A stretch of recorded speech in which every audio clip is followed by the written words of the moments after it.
الشعب يريد اسقاط النظام. الشعب يريد اسقاط النظام. احنا لحد دلوقتي عايشين في نفس النظام القمعي، عشان كده انا كل ما اقف اتكلم اقول الشعب يريد اسقاط النظام.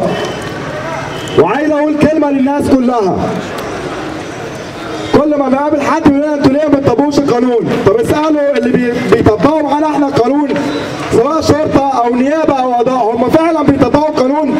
يعني لما يبقى في قبض عشوائي، لما يبقى في الناس بتخش بتهاجم مقرات، لما في تحرش للبنات، لما في القضاء بيحاكم واحد عنده 17 سنه ب 25 سنه سجن. النهارده من شويه لسه من ساعتين كل اللي كانوا في المنصوره اتقبض عليهم. انا عايز افهم يعني ازاي انتوا عايزين تخلونا احنا نقبل ان القانون يتطبق علينا احنا بس، مع ان اصلا القانون ما بيتطبقش على اي حد. كل يوم بيتعمل وقفات للسيسي، واللي انا اعرفه ان القانون لاكثر من 10 لازم دول يتقبض عليهم. وقفات السيسي اللي في كل حته حد بيقرب لهم وانا لازم ارفع بيدي على دماغي عشان اعدي. فده للشعب، احنا ما بنقبلش بالقمع. وللسلطه بقى النظام القمعي اللي على راسه العسكر.